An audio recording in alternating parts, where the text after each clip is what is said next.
The Morrison family's annual shareholder meeting was scheduled for 10 a.m., but my brothers had cornered me in the conference room at 9:15. Classic Marcus and John, always thinking they could intimidate me when no one else was around. Just sign the papers, Kate.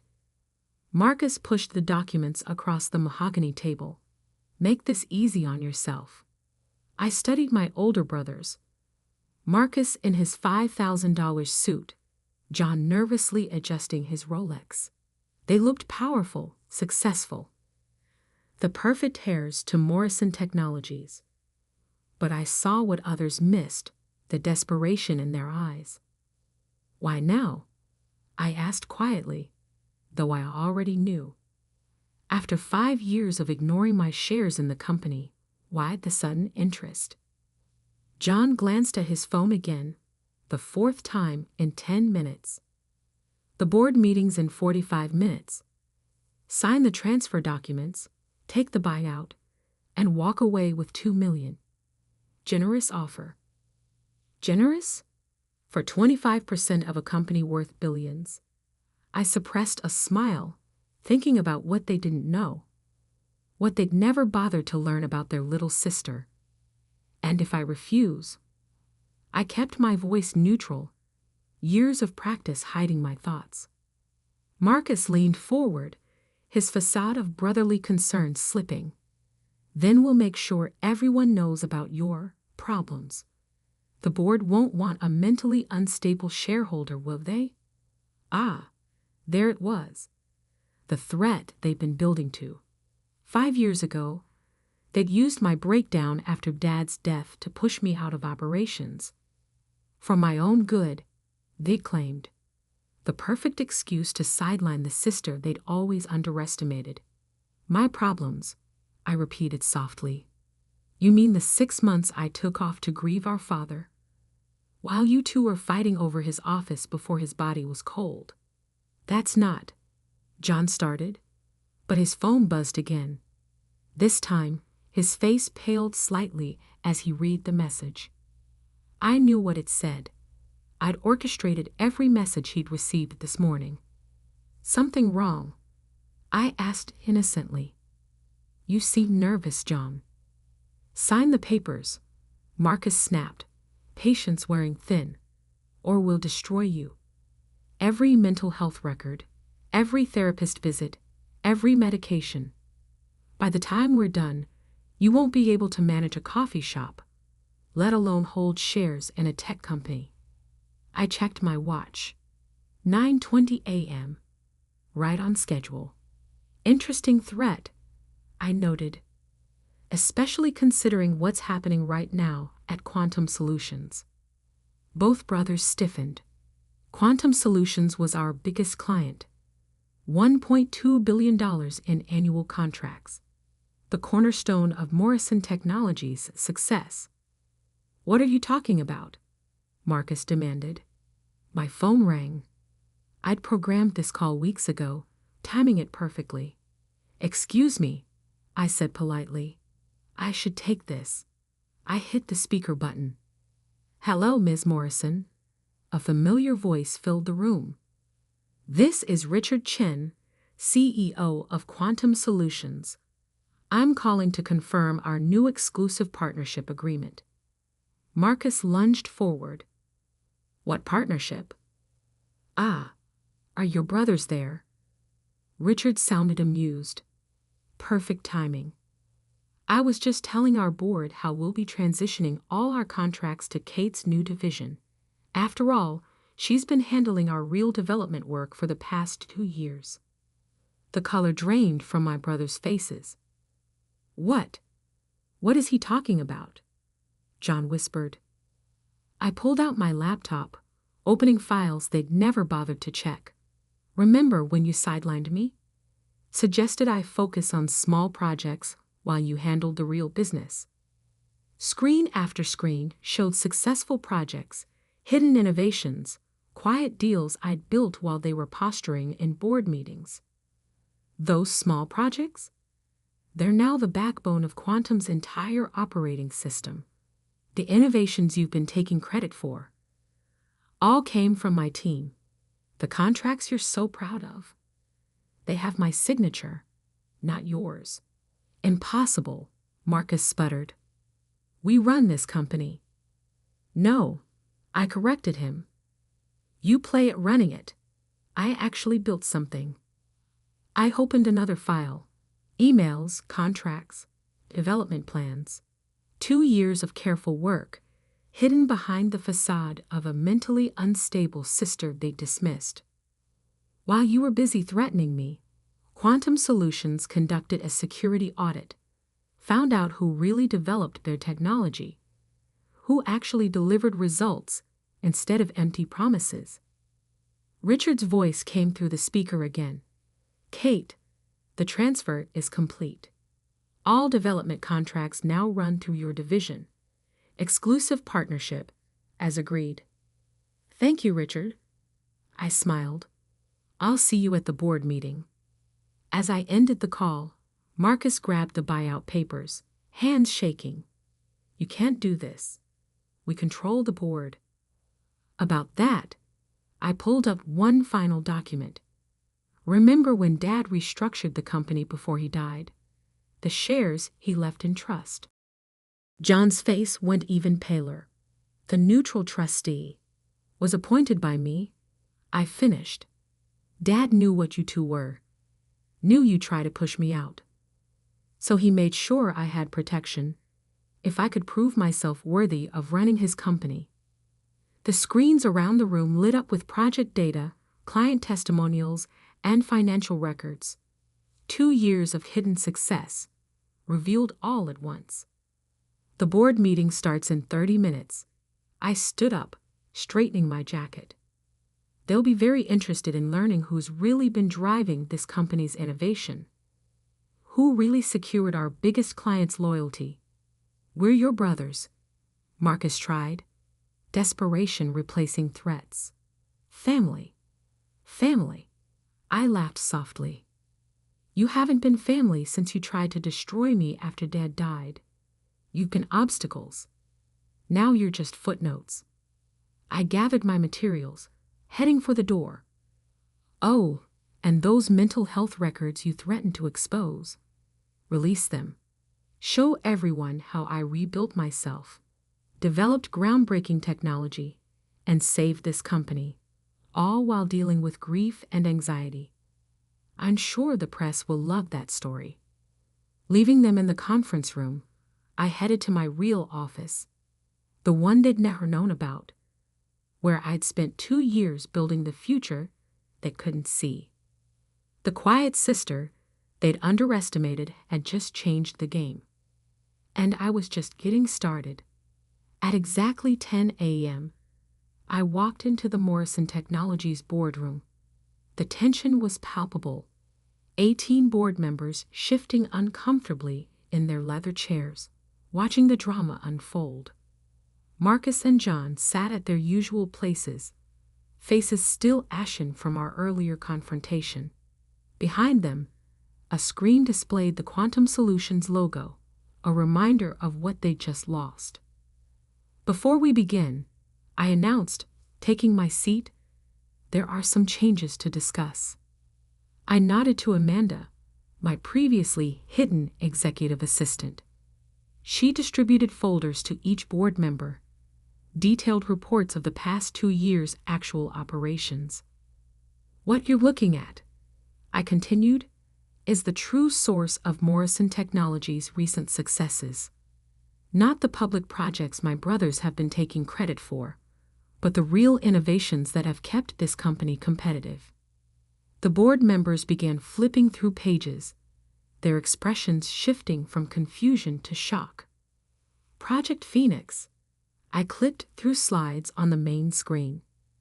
The AI integration system that saved Quantum Solutions $300 million last year, developed by my team, not the official R&D department. Marcus started to stand. This is ridiculous. The neural network security protocol, I continued, ignoring him. The one that just won the Defense Department contract. Also my team. In fact, I pulled up a spreadsheet, 73% of our major technological breakthroughs in the past 2 years came from the division my brothers thought was handling small projects. Harold Chin, our lead independent director, leaned forward. Why are we just learning about this now? I smiled slightly. Because after Dad died, my brothers convinced everyone I was unstable, unfit for leadership. It was easier to let them believe that while I built something real. She's lying, John protested weakly. We've been running this company into the ground. I cut him off, switching to financial projections. Your visible projects are over budget, behind schedule, and failing quality controls. The only reason our stock price hasn't crashed is because of my hidden innovations. The boardroom doors opened, admitting Richard Chen from Quantum Solutions and his chief counsel. Perfect timing. I nodded to them. Richard, would you like to explain the new contract structure to our board? For the next 30 minutes, Richard detailed how he discovered my secret division, verified our actual contributions, and made the decision to transfer all development contracts to my direct control. To be clear, he concluded, Quantum Solutions' $1.2 billion annual contract now runs exclusively through Kate's division. Her brothers are no longer involved in any capacity. The board erupted in questions. Marcus and John sat frozen, watching their power evaporate. There's more, I announced, pulling up the trust documents. Dad left 30% of company shares in a neutral trust controlled by this board. The terms were clear. Those shares would support whichever heir proved most capable of advancing his legacy. Harold Chen studied the documents carefully. And you've been building evidence of your capability. For 2 years, I confirmed. Every project documented, every innovation verified, every success quietly recorded while my brothers were playing corporate politics. I distributed another set of files, my complete business plan for Morrison Technologies' future. Quantum Solutions is just the beginning. I've been in talks with 5 other major clients who want access to our real innovation team. Not the flashy presentations my brothers give, but the actual technological breakthroughs we deliver. The board spent an hour reviewing my plans, asking detailed questions that I answered with the expertise of someone who'd actually built something, not just managed it. Finally, Harold called for a vote. The evidence is clear, he announced. The trust shares will support Kate Morrison's leadership, combined with her existing 25% stake. This gives her controlling interest in Morrison Technologies. Marcus lunged to his feet. You can't do this. We're the ones who... Who what? I interrupted quietly. Who tried to destroy your sister instead of recognizing her capabilities? Who valued appearance over innovation? Who just lost our biggest client because you couldn't see past your own arrogance? I stood up, addressing the board. My brothers will be offered positions in the restructured company if they can prove their value through actual work, not family connections. And if we refuse? John asked. I smiled. Then explain to our shareholders why you deserve multi-million-dollar salaries while contributing nothing but threats and failed projects. As the board filed out, already adapting to the new power structure, I stopped by my brother's chairs. You wanted me to sign away my shares. I reminded them. Instead, I just took control of yours. Funny how things work out. In my office later that day, I reviewed the messages flooding in. Employees finally revealing other innovations they'd hidden from my brothers. Clients requesting meetings about exclusive partnerships. Journalists seeking interviews about the company's shocking leadership change. But one message meant more than the others, from Dad's old assistant. He knew, before he died, He told me to watch out for his quiet daughter. Said she had his real genius, not just his name. I smiled, remembering Dad's last words to me.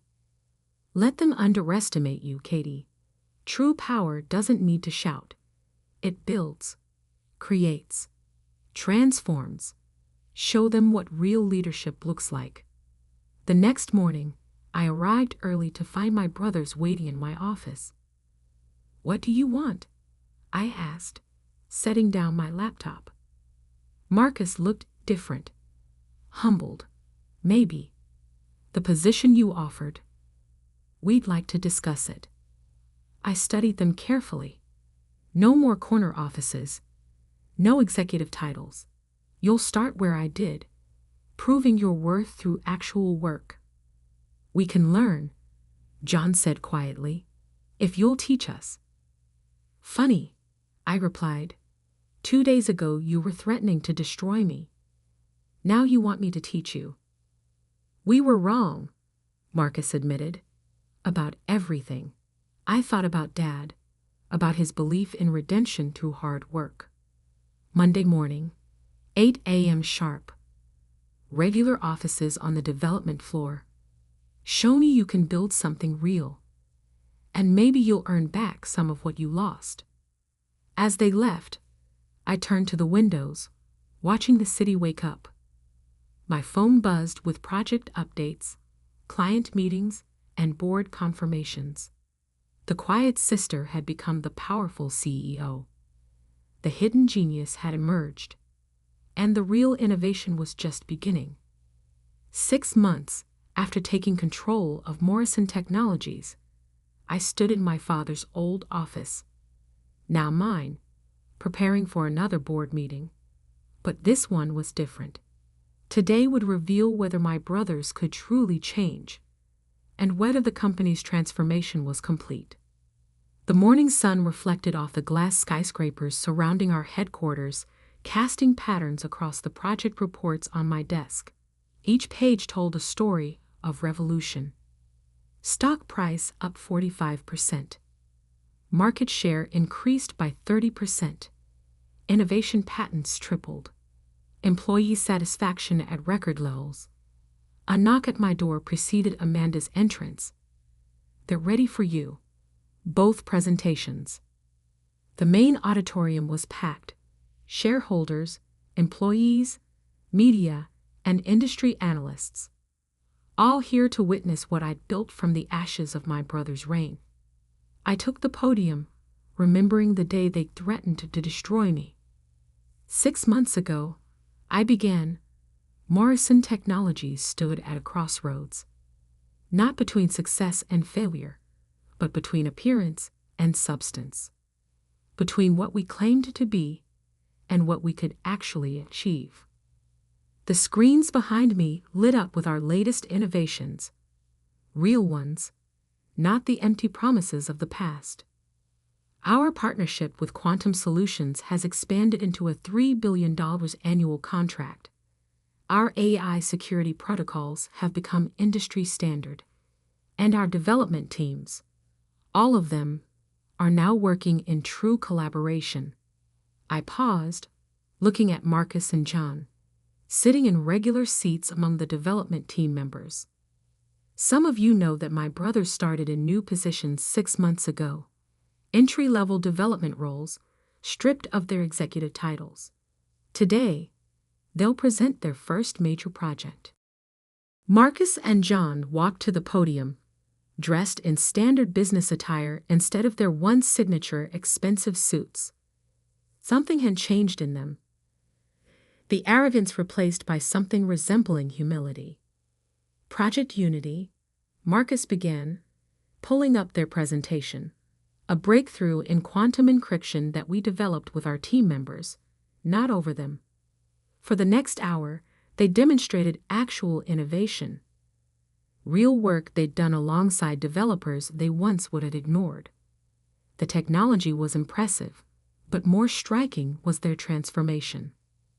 We learned, John admitted during the Q&A, that real leadership isn't about titles or threats.